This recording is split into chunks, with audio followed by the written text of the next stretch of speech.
Hello, today I'm gonna show you how you can Blackborder workshop chimps pretty easy with a strategy based around permacharge and pet fasty.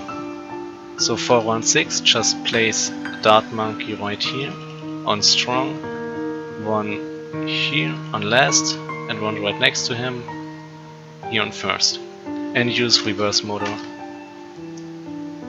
That setup beats round 6 and 7 easily, and if you happen to fail because I don't know, bad RNG or your placement was one of your placements was off, just restart.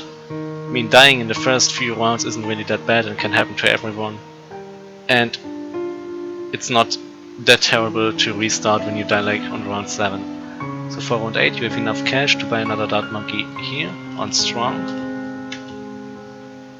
And then you're gonna save for a ninja on round 10.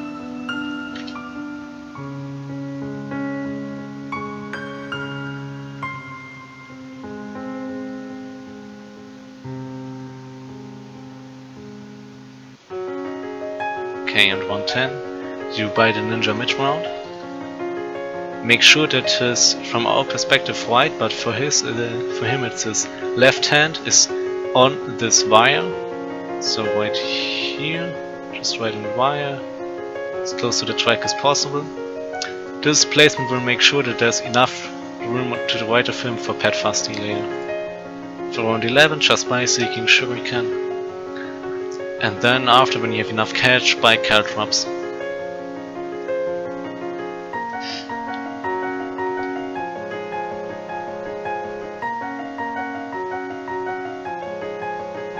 Okay, there's enough cash for Caltrops and round 13.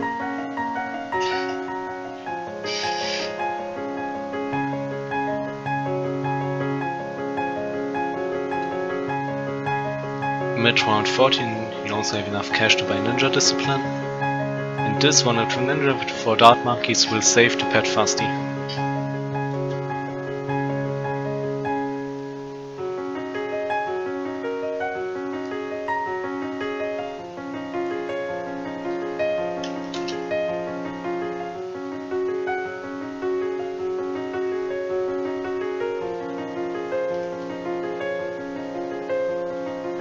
Okay, now you have enough cash for Pet Fasty, and you should have space for him right in this corner. Make sure he's as close to the track as possible, so put him as far down and as far to the right as you can right here, and put him in strong.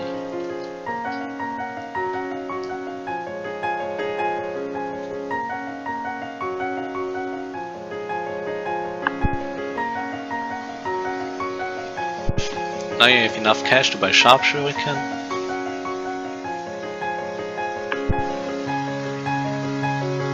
And next is a double shot.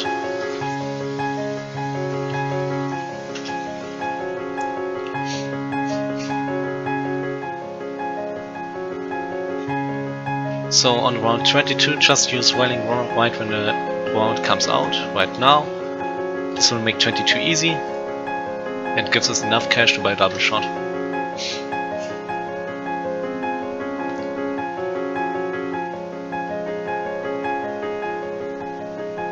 After round 24 you have enough money for an Alchemist.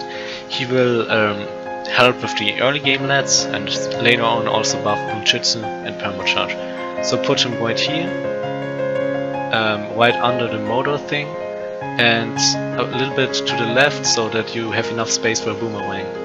Like around here, so that his hair lines up with this line of the motor. It's just around here. Somewhere in this area is fine. You just want enough space to put the Boomerang right next to him. And also put him on strong, so that he prioritizes the lads.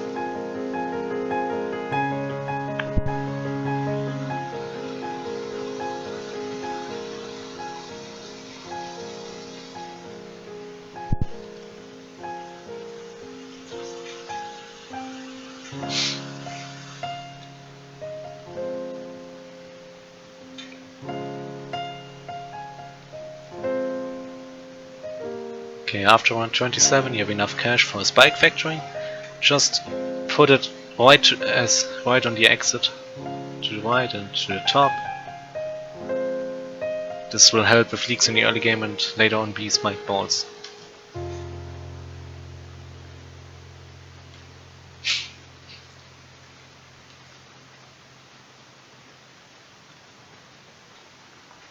And to help with the leak, so you don't die in the early game, just get bigger stacks. This will secure you won't die before round 40 to any random leaks, even if you get bad RNG.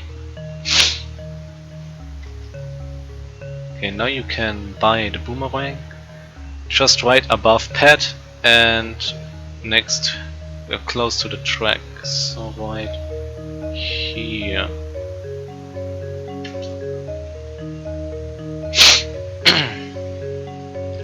And you can slowly start upgrading him to 230.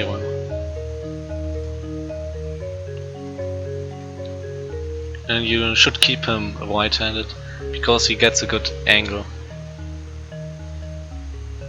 with this placement on and right hand.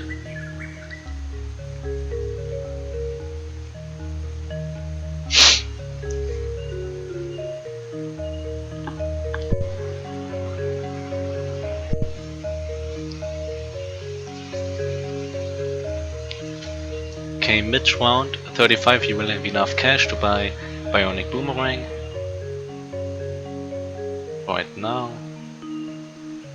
And for round 36 it's a little bit RNG. You can die, so just use Welling Roar for the first wave, right when it comes out now, and you will be fine. Then the Spike Factory has enough time to build up some spikes, so if you even if you don't leak, if you happen to leak, the Spike Factory will catch it. Running Roar this round will make it from, let's say, 90% safe to 100% safe that you will beat it.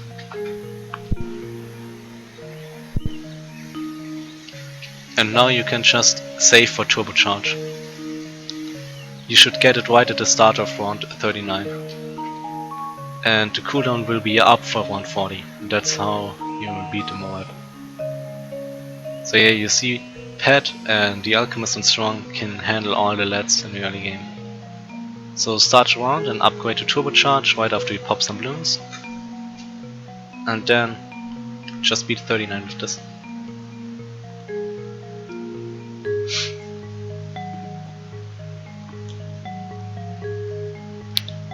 So for round 40, just right when you start the round, click 1 and 2, use Welling Roar and Turbocharge. And this, see, it completely destroys the Moab. Now you have enough cash to upgrade the Alchemist to Berserker Brew. And this beats round 41.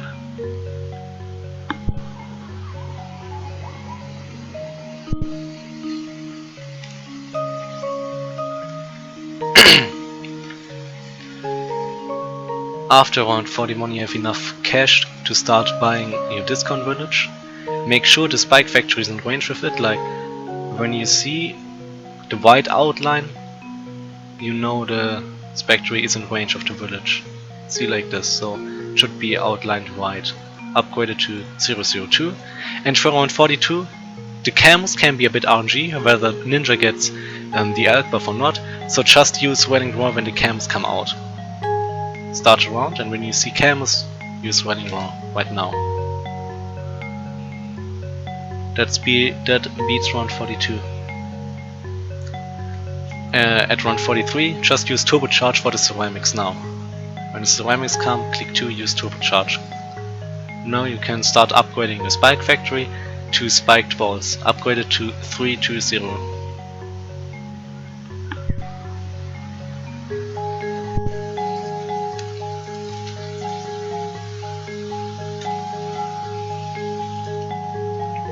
Okay, mid round 45 you have enough cash.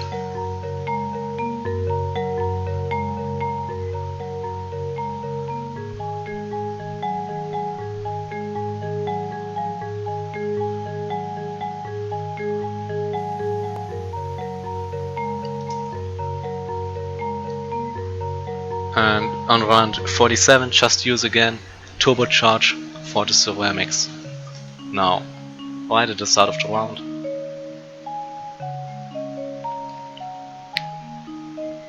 And that will handle the round pretty easy.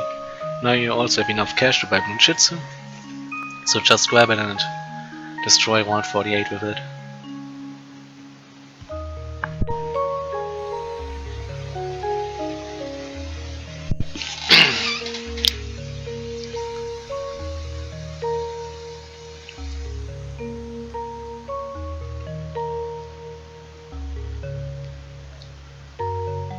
After round 48 you also have enough cash to upgrade the Alchemist to 401, so just do this and start 49.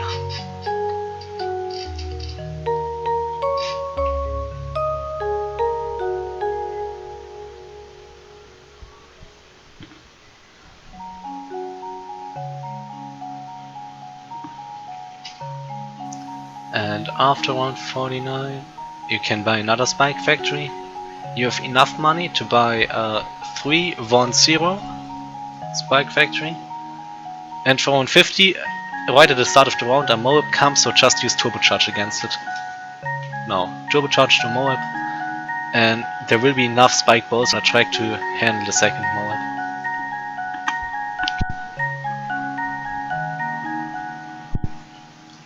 And you can also upgrade the second Spike Factory to 320 now. And you also have enough cash to buy jungle drums for the Spike Factories. And now you can prepare your Alchemist, because you want to buff these Spike Balls with a strongest 401 Alchemist.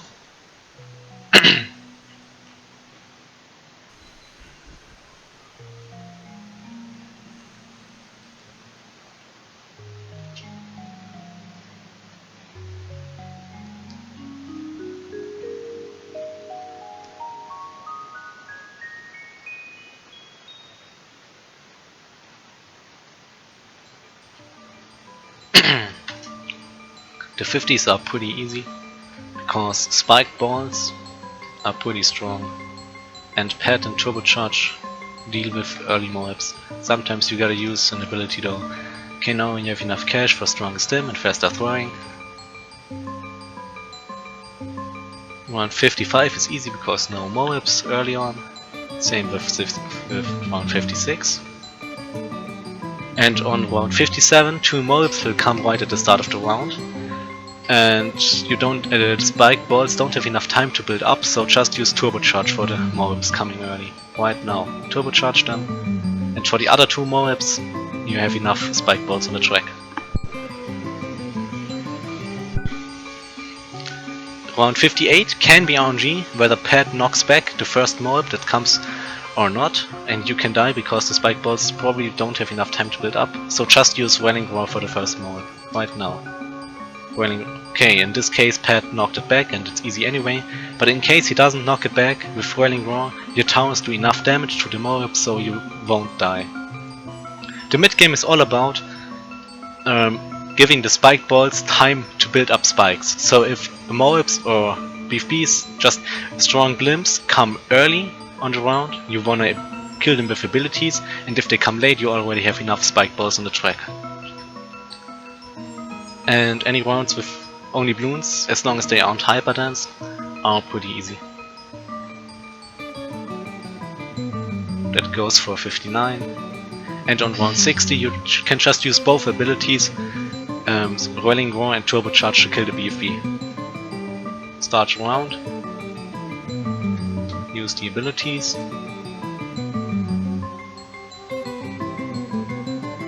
and now you can build your villages. I mean, you could have done it earlier, but I kinda forgot it. I think in the guide I wrote it differently, that you can buy them earlier, but now I pretty much forgot it. But you see, even though I forgot buying the villagers, I was still fine. So buy 2002 discount villagers right here, and upgrade the top village to jungle drums. Now Pet Fusty and the Boomerang are under jungle drums.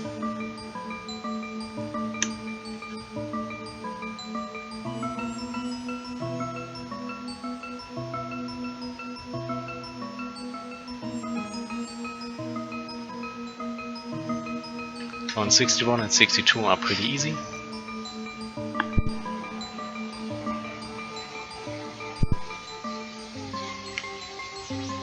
And for round 63, there are some ways to beat it, but the one I found the most consistent is getting a balloon impact and using track extensions.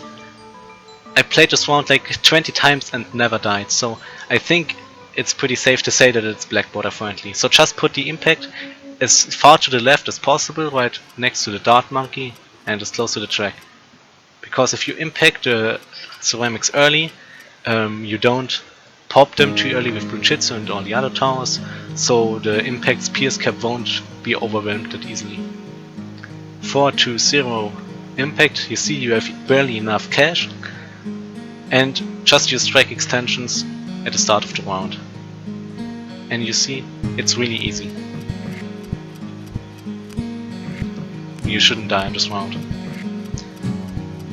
And I delayed track extensions, I didn't use it right when the round started, but maybe 1 or 2 seconds later, so that the second wave also hits the first extension, but it doesn't matter. You can just start the round with track extensions and still be fine, even if the second wave just goes in a normal lane, because balloon impact is pretty good and a pretty consistent stunner. For round 64, Moabs come early, and a lot of them, so you wanna use Railing Roar and Turbocharge right when the round starts. Start the round and use both abilities. This will destroy the round. Now you have enough money to upgrade the top village to 402, primary training, primary mentoring, give a nice buff to the Turbocharge, and also reduce its ability cooldown, which is always helpful for these rounds and for the late game too.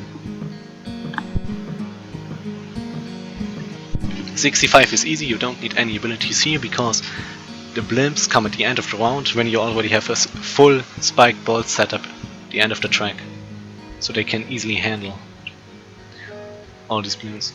See? Not even close.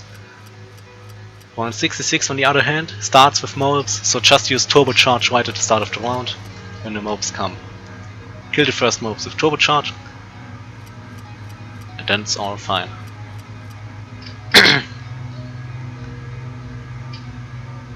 Now you have enough money to buy a Moab glue. Just put it right above the village and to the left, as close to the track as possible as always, to save space. Placements aren't pixel perfect, but I mean, just place it as good as possible. Depends on if you're on mobile or on PC, but also mobile you should be fine with the placements, they aren't too hard, I hope. So the small glue will make mid game and also late game way better, because slowdown on Moabs like this is pretty good. And also helps you to deal with the early mobs in the round without abilities, mostly. So you see the next rounds are pretty easy. 69 only has balloons, so it's free anyway, and 70 has only 4 Moabs at the end of the round, so no problem either.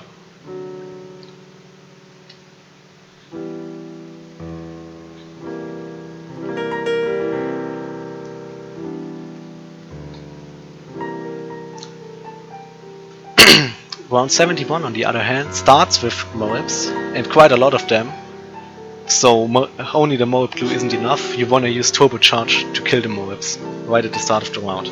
Start the round, use Turbocharge. Well, you shouldn't use it right when you start the round, but rather when the Moabs come. I used it a little bit too early, but I was still fine. So just use it, don't use it right when the round starts, I'm sorry, but use it when the Moabs spawn. I thought they spawn instantly, but I guess I'm wrong. But you see, even if you make small mistakes, the run isn't lost yet. 172 is easy, the BFBs are slow. And 173 again starts with Moabs, so just turbocharge these Moabs. When the Moabs spawn right at the start of the round, well, this round they come right at the start, use Turbocharge, and it's easy. Again, BFBs are slow, you have enough spike balls. And round 74 only has one BFB, and that pretty late into the round. And as I already said, not hyper dense balloons rounds are very easy. But the next round is round 75, and this one can be a little bit tricky because you can't use any abilities. You need your abilities for 76, so you only have reverse motor and the track extensions for 75. You use reverse motor right at the start of the round. You start the round, use reverse motor, the top engine, and the bottom engine, the track extensions, you use when there's only the last set of clump BFBs left on the screen and they are right on this band. So you will see better when I play the round. So start the round and use the top motor, reverse motor.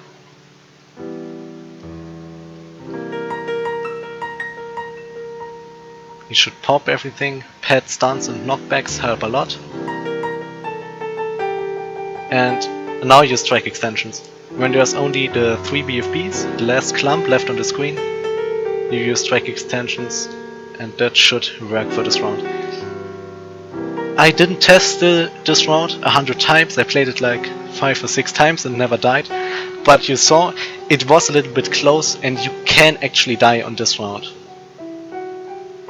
But I think with what I do, I reduce the RNG to be as little as possible, use reverse motor for the start, and track extensions for the last BFBs when they are around this point, when they turn this corner, before they hit the track extensions.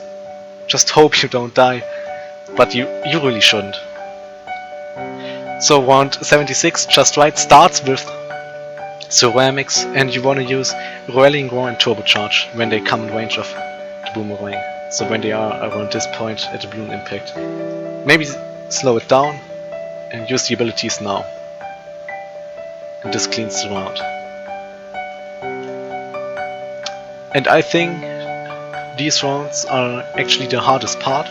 Like when you beat round 75 and don't mess up the abilities on 76, you really need to use them as early as possible so you don't create a regrow farm. Then the rest of the game should be easy. 77 has a lot of BFBs, but pad stuns and the spike bolts really help a lot and can handle them. 78 has another hyperdense ceramic wave at the beginning of the round. You just want to use Rallying Roar and Turbocharge for them when the ceramics spawn. Right now, use both abilities and clear the wave.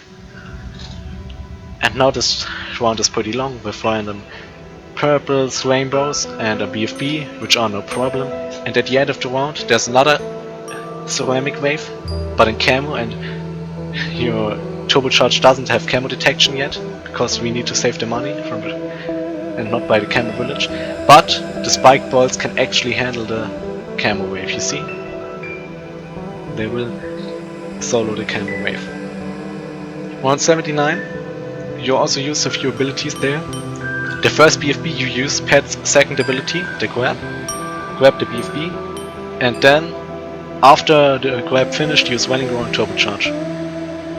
So grab the first BFB, and when you popped it to Moabs and the other one is already there, Rallying Roar and Turbocharge, and the rest of the round can be beaten without any abilities. May look a little bit close and scary, but you don't die there. Spike balls OP mid game. Round 80, you just want to use grab again. Grab the ZOMG as early as possible, because if you grab it like when it's around here, it's too late and you can die to the inside, so just grab it right above pad. I mean, you can also spam the hotkey, the grab button. Grab it, and if you grabbed it early, you have enough time to handle the insides. See? No problem. Round 81 is the last round. We play with Turbocharge. After that we afford Permacharge, and you want to use Rallying Roar and the Turbocharge ability when the BFBs are around this corner. When they exit the mold path and get to the real path, when they turn on this corner, use Rallying Roar and Turbocharge. You can't use it too early because you need it for the later BFBs. The round is not that short, but just wait a bit. When the first BFB pops right now, when stuff turns in this corner, use the abilities and clear out the round with it. Nice.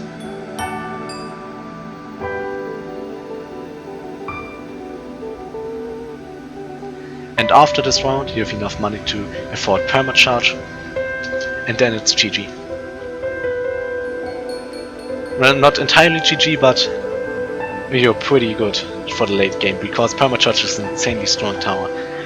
You need to use a few, yeah, actually a lot of abilities, but they aren't that hard to time and you have a lot of room to survive. So even if you mess up a little bit, you should still win. But you need to use the abilities, so be careful watching this guide. Maybe watch this video, check the written guide in the description, and try not to oversee any abilities. Because if you maybe forget to use Permacharge or Rolling Roar at some important point, you can actually die. But after you get Permacharge in the 80s, it's pretty chill at the beginning. Next off, you can go for an Overclock. Just place the Engineer in this little square, and you can buy Overclock after round 85. And you want to keep Overclock on Pad Fusty up to round 94. So whenever Overclock is off cooldown, use it on Pad Fusty. I know this is a little bit annoying. It actually is annoying, but that makes the late game so easy, because an overclocked pad can, especially at level 13, is such a good mob stunner. It's like a cheap Bloom Crush, and stunning the mobs in place right above the Permacharge is such a good combo, because this has insane DPS. So I know it's annoying, but just every time you have Overclock off cooldown, use it on Pad Fusty. This is important. So now Overclock Pad.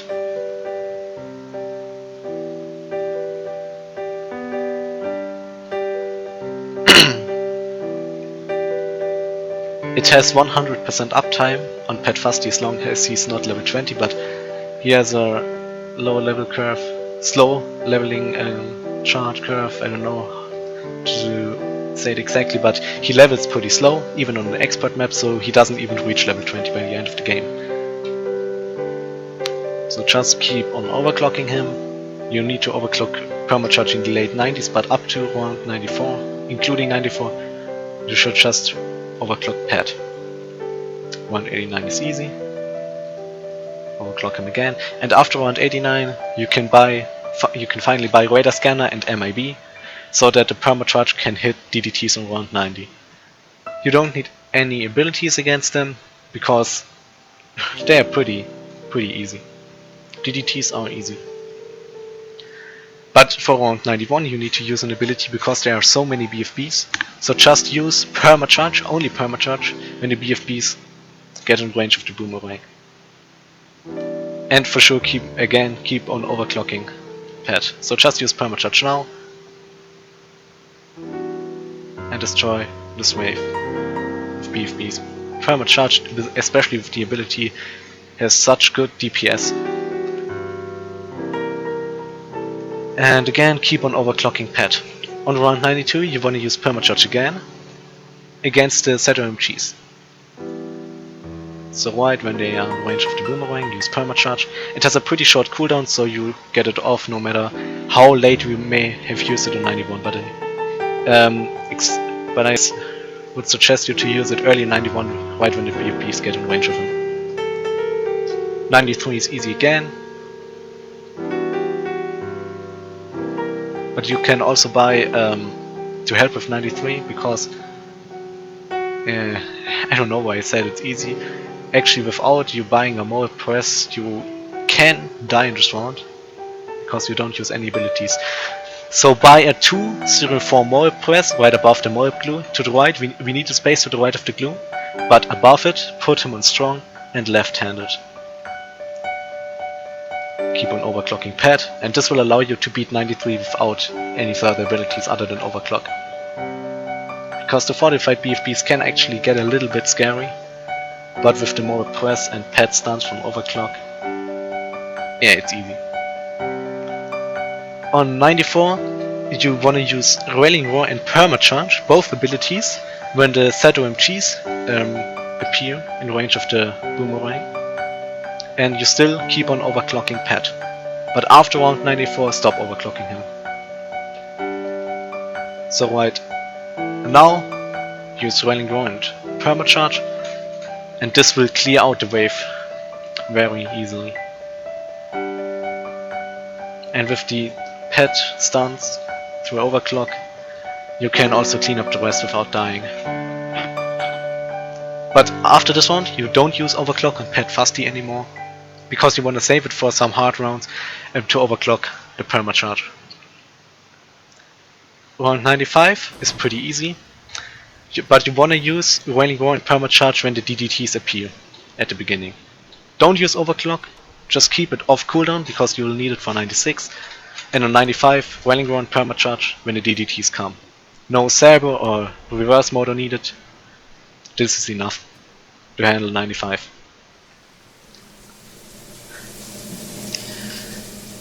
Okay, so you may or may not see that this right now looks a little bit different than what I had before. This is because I actually managed to die on round 96 because I completely messed up. I forgot buying the second mod press and also forgot to use track extensions for the ZMG insights. So I know this may look like may let the strategy seem bad because I died with it, but it's actually just my fault because I didn't do what right next to me on my written guide stands, because I'm apparently stupid for whatever reason. I completely messed up. But if you do all steps correctly, as I will show you right now, and as you will see in the description, you shouldn't die on this round.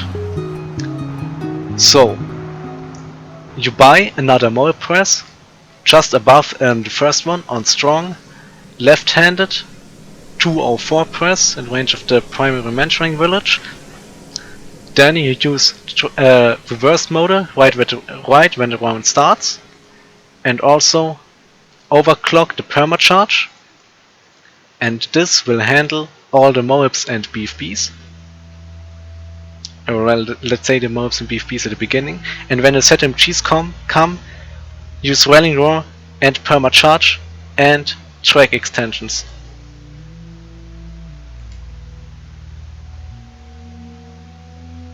So you see, I didn't need the track extensions in this run, but they can actually help if you get bad RNG, and for whatever reason you can die to the ZMG insights. You don't have to use them, but they are really helpful. Same goes for the second press, but this is necessary. So if you want to secure to not be me and not die around 96, get the second press for sure, and also use track extensions. The money, you don't need the money. You lose from using the track extensions one more times. Just do it and you'll be safe against 96. Again, press and overclocked permacharge can handle the first part, and then Railing Roar, permacharge ability and track extensions for the second part of the round. And you still have enough money to buy Call to Arms after round 96. At round 97 you have the overclock cooldown back, use it on Pet Fusty. With Overclock Pet Fusty you don't need any other abilities to beat round 97, so you have everything for 98.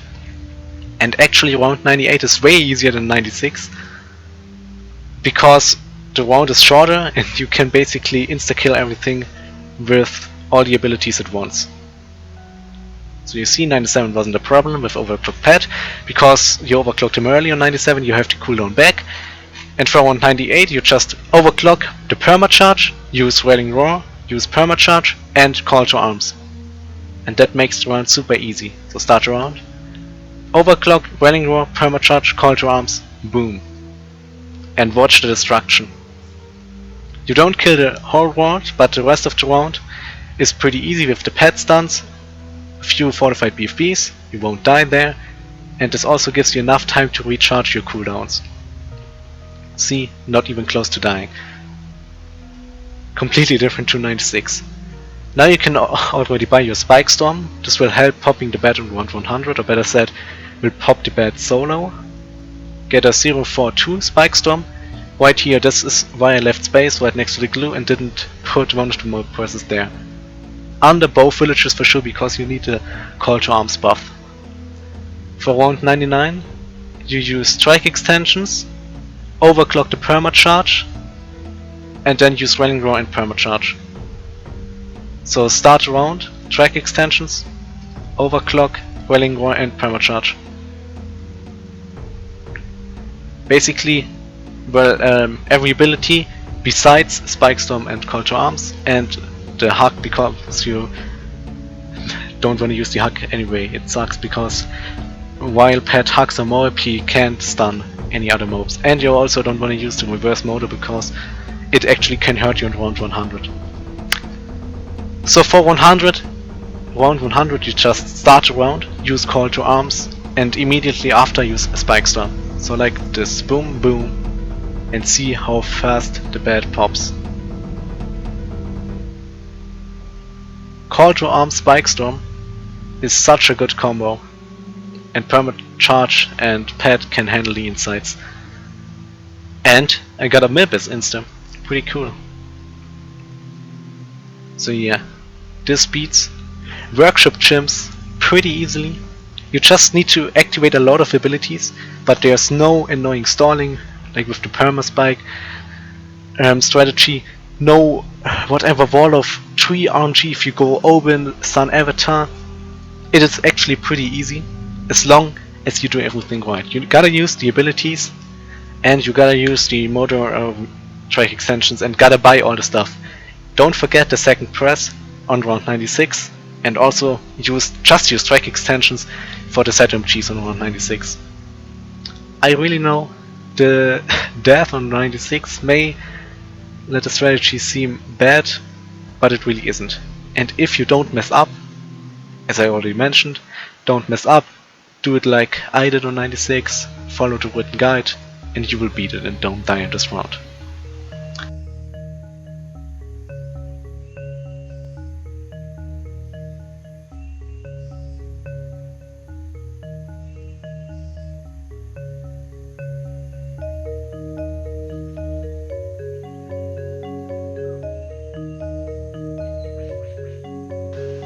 So yeah, this is an actually pretty easy way to Blackborder Workshop Chimps. Get this beautiful black Chimps badge and the black border. And I hoped you could actually do it like I did it. Be Chimps with this strategy. If you did, please tell me in the comments. I'm really curious if the strategy is actually good or just hard to follow.